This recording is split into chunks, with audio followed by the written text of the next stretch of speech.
দ্বিতীয় দফায় ক্ষমতায় ফিরে আন্তর্জাতিক নীতিতে আরও আগ্রাসী ও কৌশলী হয়ে উঠেছেন ডোনাল্ড ট্রাম্প। একদিকে ভারতকে বাণিজ্য ও কূটনীতিতে চাপে ফেলা, অন্যদিকে আফগানিস্তান, চীন ও মধ্যপ্রাচ্য ইস্যুতে পাকিস্তানকে সামনে এনে এক ধরনের পুরনো গোলামতন্ত্র ফিরিয়ে আনতে চাইছেন তিনি। দক্ষিণ এশিয়ার ভূরাজনীতি ফের উত্তপ্ত হয়ে উঠছে ট্রাম্পের নতুন হিসেব নিকেশে। প্রশ্ন উঠছে, চীনের ঘনিষ্ঠ এই দেশটিকে হঠাৎ কেন এত গুরুত্ব দিচ্ছে আমেরিকা? মোদিকে চাপে ফেলে ইসলামাবাদের ওপর কেন এত ভরসা? আর এর পেছনে লুকিয়ে থাকা মার্কিন স্বার্থই বা কি? যদিও ট্রাম্প প্রশাসন আগেও পাকিস্তানকে বারবার সন্ত্রাসবাদে আশ্রয় দেওয়া রাষ্ট্র হিসেবে আখ্যা দিয়েছে, তবে বর্তমানে যুক্তরাষ্ট্রের সুর ভিন্ন। বিশেষত আফগান ইস্যুতে তালেবানের সঙ্গে আলোচনা থেকে শুরু করে নিরাপত্তা স্থিতিশীলতা সবখানেই মার্কিনিরা ইসলামাবাদের সাহায্য নিচ্ছে। তবে এটা নিছক সাময়িক দর কষাকষি নয়, বরং দক্ষিণ এশিয়ায় ভারতের একচেটিয়া আধিপত্য খর্ব করতে ট্রাম্পের এই কৌশলগত অভিমুখ পরিবর্তন বলে মনে করছেন বিশ্লেষকরা। পাকিস্তান দীর্ঘদিন ধরে চীনের ঘনিষ্ঠ মিত্র। বেল্ট অ্যান্ড রোড ইনিশিয়েটিভের অংশ হিসেবে চীনা বিনিয়োগ ও কাশগার গওদর করিডোর এ অঞ্চলে বেইজিংয়ের স্ট্র্যাটেজিক উপস্থিতি দৃঢ় করেছে। ট্রাম্প প্রশাসন এখন চাইছে এই জোটে ফাটল ধরাতে। মার্কিন নিরাপত্তা সংস্থা CIA পর্যন্ত জোরালোভাবে ইসলামাবাদকে চীনা প্রযুক্তি ও অর্থনীতি থেকে দূরে থাকতে চাপ দিচ্ছে।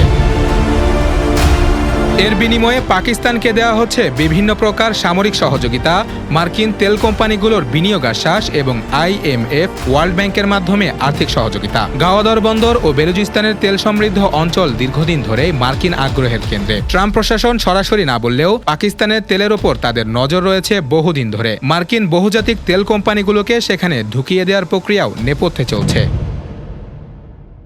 আফগানিস্তান থেকে মার্কিন সেনা প্রত্যাহারের পর দেশটি আবারও অস্থির হয়ে উঠেছে। সেখানে ভূমিকা পালনকারী তৃতীয় শক্তি হিসাবে পাকিস্তানকে মাঠে নামাতে চাইছে ট্রাম্প প্রশাসন। 90-এর দশকে আফগান মুজাহিদদের মার্কিন প্রশিক্ষণ ও অস্ত্র দেওয়ার ক্ষেত্রেও পাকিস্তান ছিল পরীক্ষিত সহযোগী। আবারও সেই ভূমিকায় প্রত্যাশিত। ট্রাম্প মনে করেন, মোদি সরকার চীন ও রাশিয়ার সঙ্গে ঘনিষ্ঠতা বাড়িয়ে যুক্তরাষ্ট্রকে একাধিক কৌশলগত ক্ষেত্রে ধোঁকা দিয়েছে। এছাড়া ভারতের বাজারে আমেরিকান প্রযুক্তি ও অস্ত্রের প্রবেশে প্রতিবন্ধকতা থাকায় ট্রাম্প ব্যক্তিগতভাবেও ক্ষুব্ধ। এজন্যই তিনি বাণিজ্যিক ও কূটনৈতিক চাপ দিয়ে নয়াদিল্লিকে শিক্ষা দিতে পাকিস্তানকে সামনে এনে ধরছেন বলে ধারণা রাজনৈতিক মহলের। এদিকে ইসরায়েল বিরোধী বক্তব্য দেওয়ার স্বাধীনতা দেওয়া হচ্ছে, যেন মুসলিম বিশ্বে পাকিস্তানের গ্রহণযোগ্যতা বাড়ে। এতে করে আমেরিকা এক ঢিলে দুই পাখি মারতে পারবে। একদিকে মুসলিম দুনিয়ায় প্রভাব বিস্তার, অন্যদিকে পাকিস্তানকে দিয়ে কৌশলগত কাজ উদ্ধার। ডোনাল্ড ট্রাম্পের নতুন দক্ষিণ এশিয়া কৌশল শুধু ভারতকে চাপে ফেলা নয়, বরং পাকিস্তানকে সামনে রেখে চীন ও মুসলিম বিশ্ব প্রভাব বিস্তারের উচ্চাকাঙ্ক্ষা। পুরনো গোলাম পাকিস্তান আবারও আমেরিকার স্বার্থে ব্যবহৃত হচ্ছে। তেলের লোভ, কৌশলগত অবস্থান এবং আঞ্চলিক ক্ষমতার ভারসাম্য নিয়ন্ত্রণে বড় এক খেলা চলছে, যার জাল বিছানো হয়েছে ইসলামাবাদ থেকে দিল্লি, কাবুল থেকে গাওয়াদার পর্যন্ত।